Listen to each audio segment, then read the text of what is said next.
नंद लाला भजो मुरली मनोहर नंद लाला भजो गिरिधर गोविंद गोपाला भजो गिरिधर गोविंद गोपाला भजो मुरली मनोहर नंद लाला भजो मुरली मनोहर नंद लाला भजो गिरिधर गोविंद गोपाला भजो गिरिधर गोविंद गोपाला भजो मुरली मनोहर नंद लाला भजो मुरली मनोहर नंद लाला भजो गिरिधर गोविंद गोपाला भजो गिरिधर गोविंद गोपाला बोलिए वृंदावन बिहारी लाल की जय जय श्री राधे जय जय श्री राधे। सभी भक्तों से निवेदन, बहुत एकाग्रचित होकर भगवत प्राप्ति का सबसे सरल मार्ग हृदयंगम करने का पूरा प्रयत्न कीजिए।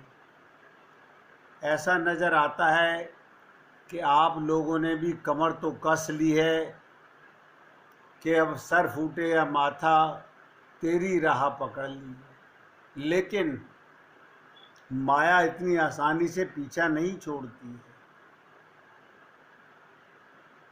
हमें बहुत गहराई से समझना होगा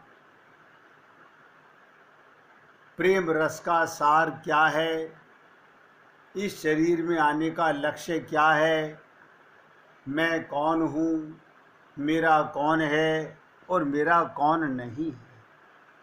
और आपसे रोज़ निवेदन करता हूँ, केवल सुनना नहीं, श्रद्धा और विश्वास। अभी आपका अपना हृदय जानता होगा, आप किस भाव से सुनते हैं, कितनी श्रद्धा है आपके अंदर और कितना विश्वास है। कल हम आपसे निवेदन कर रहे थे कि भगवान गीता में कहा कि तेषाम नित्याभियुक्तानाम योगक्षेमवहाम्यहम्। अरे एक जगह नहीं, गीता में, रामायण में, भागवत में, पुराणों में और सद्ग्रंथों में सब जगह भरा पड़ा है कि शरणागति ही सबसे सरल उपाय है, सबसे सरल उपाय है। और मैंने अनेक बार आप लोगों से निवेदन किया कि शरणागति में कुछ नहीं करना होता, कुछ नहीं करना। लेकिन हम लोग क्योंकि सब कुछ संसार का सामान करके पाते हैं, तो हमें लगता है कि कुछ तो करना होगा। तो मैंने आपसे निवेदन किया, अगर करना चाहते हो तो सबसे सरल मार्ग, भोले बालक बन जाओ, भोले बालक बन जाओ। आप थे, जब तक आप भोले बालक थे, आपका सारा काम माता पिता करते थे। जैसे जैसे आप बड़े होने लगे, अपने काम स्वयं करने लगे, माता पिता ने काम करना छोड़ दिया आपके लिए। आज भी आप और हम लोग अपने को कर्ता मानने लगे। किसी कर्म से भगवत प्राप्ति नहीं होगी। कर्म माने तो सेवा होता है। अब भोले बालक बनोगे तो क्या होगा? निर्मलता आएगी। रामचरितमानस में बहुत सरल शब्दों में कहा गया, निर्मल मन जन सो मोहि पावा। आप और लोग सोच नहीं पाते, हमारा मन निर्मल मन है, तन निर्मल नहीं। मन निर्मल होना चाहिए। ये निर्मल और मल में क्या अंतर है? मन में संसार भरा हुआ है तो मल है, और संसार में मेरे गुरु और भगवान बैठे हैं तो निर्मल। यही भोले बालक हैं।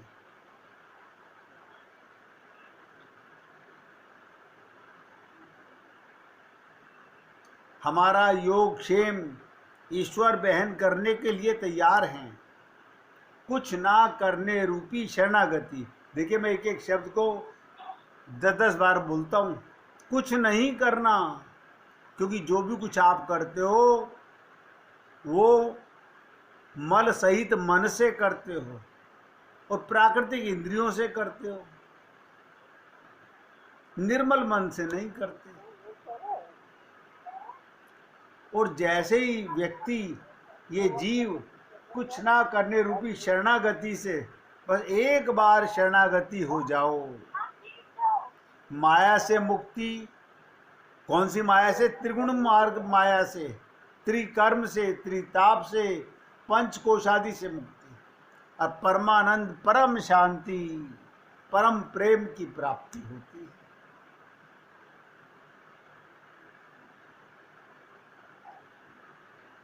यदि हम कुछ भी करते हैं, पुनः ईश्वर की कृपा होती तब तो कुछ कहने का अवसर ही था, किंतु शरणागति अर्थात सब कुछ समर्पित कर देने से, शरणागति माने सब कुछ समर्पित कर देना, यानी मन में पर्दा ना रखना।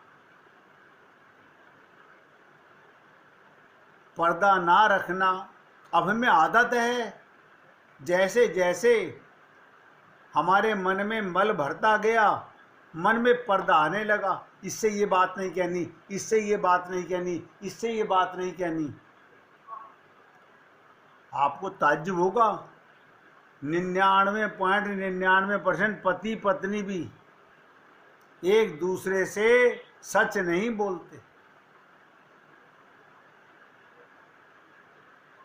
क्यों? ये बात इसको बताने की है ही नहीं। इसका इससे क्या मतलब? मैं कह रहा हूं, हमें आदत पड़ चुकी है। यही हाल हमने अपने गुरु के साथ में किया और यही भगवान के साथ कर रहे हैं। तो मन तो मल सहित हो गया, निर्मल बना कहाँ? और निर्मल बने बिना भगवान मिलेंगे नहीं। ये आज समझ आए, इस जन्म में समझ आए, या अनंत जन्मों के बाद समझ आए। मेरे ये शब्द इसी जन्म में, इसी मौके को अगर आप भगवत प्राप्ति करना चाहते हो तो अपने गुरु और भगवान से कोई पर्दा नहीं।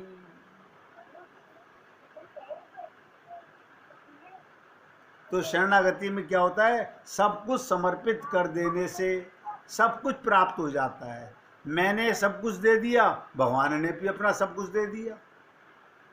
जब तक मैं सब कुछ नहीं दूंगा, भगवान भी अपना सब कुछ नहीं देंगे।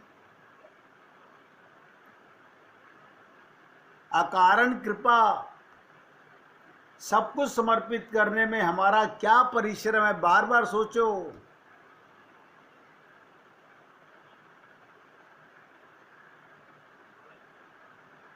ये छल कपट मत करो भगवान के साथ, गुरु के साथ। धोखा दे रहे हैं हम अपने आप को। एक पक्षी, ध्यान से सुनो, एक पक्षी अपनी चोंच में मांस का टुकड़ा लिए जब तक भागता है, पक्षी चोंच में मांस का टुकड़ा लिए जब तक भागता है, अन्य पक्षी उसका पीछा करते हैं और उसे एक क्षण भी चैन नहीं पाता। कई बार आप लोगों ने देखा कोई कौआ मांस का टुकड़ा लेके भाग रहा हो तो बहुत सारे कौवे काएं काएं काएं काएं काएं काएं उसके पीछे लग जाते हैं।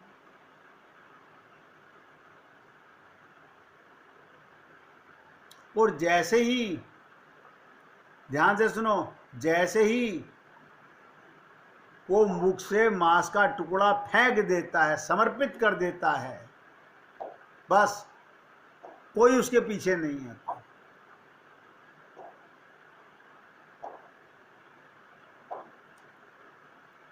अब मैं ना बोलूं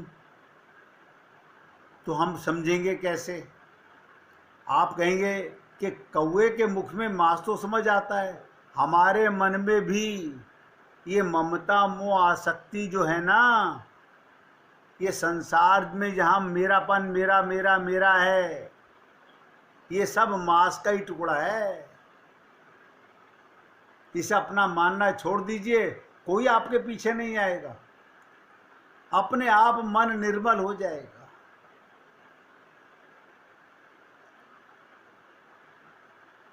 भगवान की कृपा का कोई मूल्य देना चाहे तो असंभव है। आपत्ति क्या दोगे भगवान को? अब हम लोगों ने बहुत मुकुट चढ़ाए हैं देवी जी को, बहुत कुछ चढ़ाया है भगवान को। अपनी मैं को चढ़ा दीजिए ना, अगर आप चढ़ाना ही चाहते हो। तेरा तुझको अर्पण, क्या लागे मेरा। आप क्या दोगे भगवान को बताओ? जो भी कुछ आपके पास है वो तो भगवान का है, बल्कि भगवान की चीज को अपना मान करके आप ये तो मैं तेरे को अर्पित कर रहा हूं, ये तुम्हारा पाप है। अब कीजिए खूब दान पुण्य कीजिए, जो करने वाली चीज है वो नहीं देते हम भगवान को।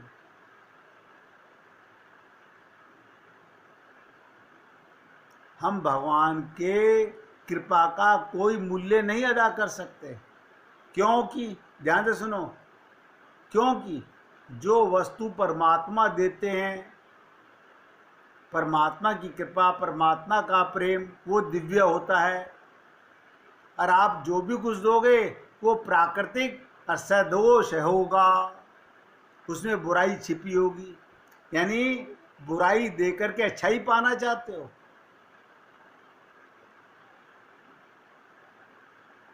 अब आप कहोगे क्या मंदिर में जाके ऐसे खड़े हो जाएं? काश किसी रोज ऐसे ही खड़े होके देखिएगा, किसी रोज भगवान से बातें करके देखिएगा। आप मूर्ति के दर्शन करते हो, भगवान से बातें नहीं करते।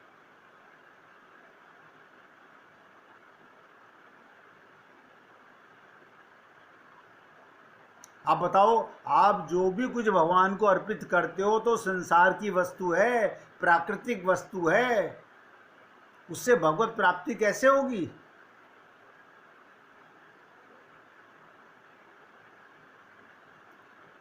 तो हमारा मन कौवे की तरह, ये भी मेरा, ये भी मेरा, ये भी मेरा, ये भी मेरा, ये भी मेरा, कभी मन में भाव नहीं आता कि मेरे तो गिरधर गोपाल दूसरो ना कोई। नहीं आता भाव। आप लाख कह लो, आपके कहने से क्या होता है?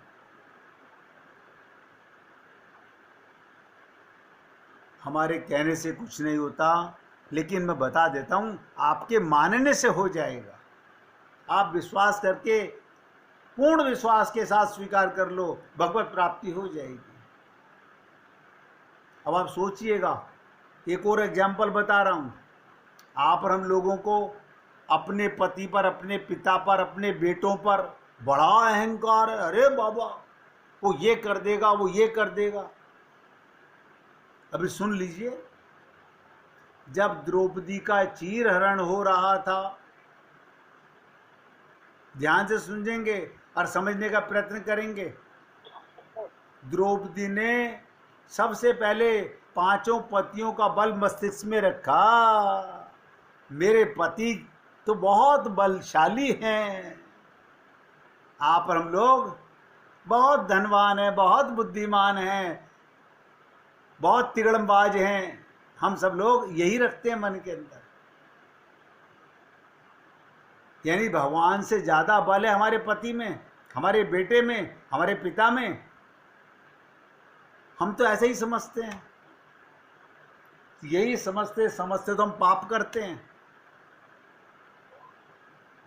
यही द्रौपदी ने अपनी खोपड़ी में रखा हुआ था। जब वो पति मौन हो गए, पति ने आंखें नीचे झुका ली, तो दूसरी तरफ क्या देखा, पतियों की तरफ से निगाह हट गई कि पतियों ने आंखें नीचे कर ली। मैं तो इन पे भरोसा कर रही थी। अरे एक पति नहीं, 5 पति। फिर धर्माचार्य, द्रोणाचार्य, कृपाचार्य, विदुर, भीष्म पितामह आदि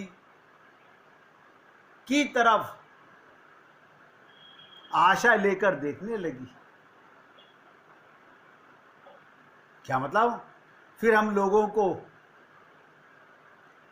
पति निकम्मा निकल गया, बेटा निकम्मा निकल गया, हमारा पियर तो काम आएगा, हमारे भाई तो काम आएंगे, हमारे ये रिश्तेदार तो काम आएंगे।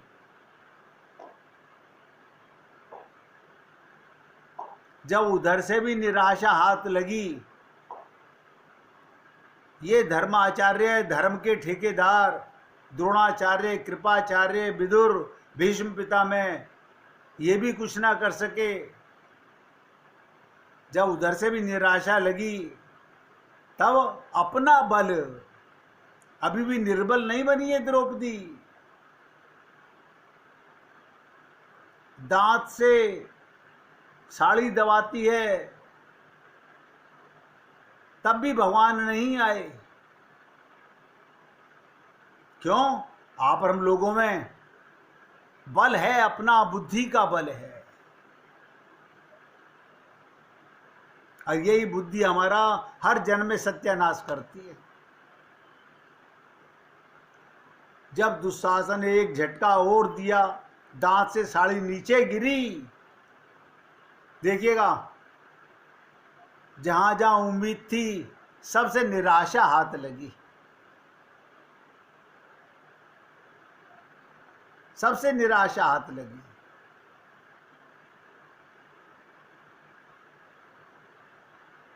पूर्णतः शरणागत हो गई।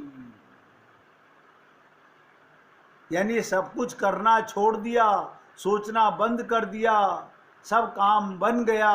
भगवान गीता में कहते हैं, सर्वधर्माणि परित्यज्य मामेकं शरणं व्रज। यही सार है शरणागति का। और चर्चा बहुत लंबी चलनी है अभी हमारी, लेकिन आपको पहले बता रहा हूं, यही बेस है आपके प्रेम रस के सार का। आप इस जन्म में शरणागत हो जाएं या अनंत जन्मों के बाद हो, इसी से भक्ति का शुरुआत होता है। जब तक शरणागति नहीं, तब तक प्रेम कहाँ है? तब तक तो बुद्धि लगी हुई है अपनी। हमारी पैसे की ताकत है। हमारे पति ने क्या कम पैसा कमाया हुआ है? ये अस्पतालों में चलता है, मंदिरों में चलता होगा, पूजा पाठ में चलता होगा। एक एक शब्द पे ध्यान देना। प्रेम में पैसा नहीं काम आता। प्रेम पाने के लिए समर्पण होता है। अब आप सोचिए, हमारी जिंदगी के अधिकांश निर्णय कौन लेते हैं? हमारा बाहरी जगत लेता है या हमारा हृदय लेता है? एक कहानी सुन लीजिए, समझ आ जाएगा। पहले भी सुनाई थी मैंने एक बार। एक साधु किसी नदी के पनघट पर गया और पानी पीकर पत्थर पे सर रखकर सो गया, और पनघट पर पनिहारिन आती जाती रहती हैं। कुछ पनिहारिन वहाँ से गुजरी। एक ने कहा, आहा साधु हो गया, तकिए का मोह नहीं गया। पत्थर का तकिया लगा के लेटा हुआ है, पत्थर का सही, लेकिन रखा तो हुआ है। पनिहारिन की बात सुनकर के उसने तुरंत पत्थर फेंक दिया। दूसरी बोली, साधु हुआ है लेकिन अभी भी खींच नहीं गई है, बुराई बुरा मानता है। ये क्या साधु है, इसे बुरा लगता है। अभी रोश नहीं गया, तकिया फेंक दिया। तब साधु सोचने लगा अब क्या करे।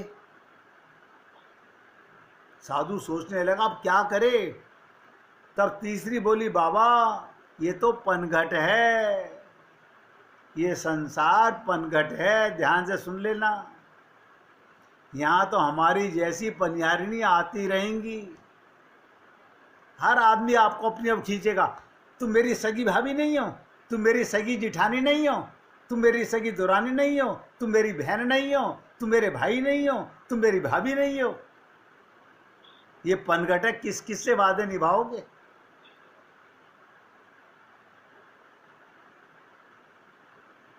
बोलते ही रहेंगे लोग, अपनी ओर खींचते ही रहेंगे। उनके कहने पर तुम बार बार परिवर्तन करोगे तो साधना कब करोगे। हमारा मन कभी वहाँ चला गया, कभी वहाँ चला गया, अभी उससे बात कर ली। और हम क्या कहते हैं, हम तो किसी से बात ही नहीं करते हैं, हम तो किसी से बात ही नहीं करते हैं। जब किसी से बात नहीं करते, आपके मन में आप अपने आप से बातें करते हो।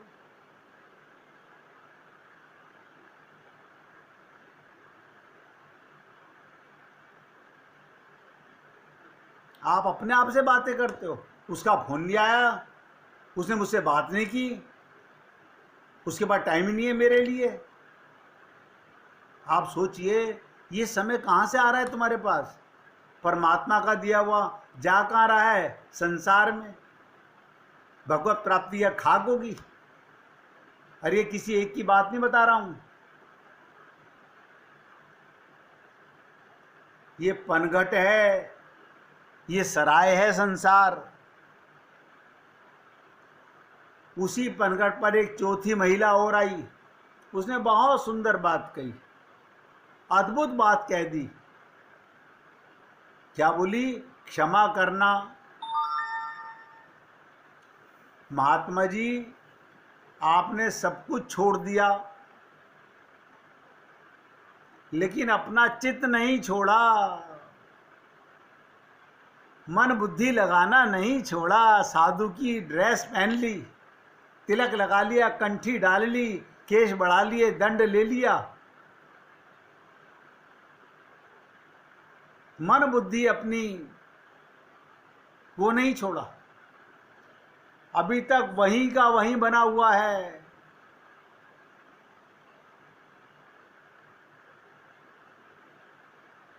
देखिए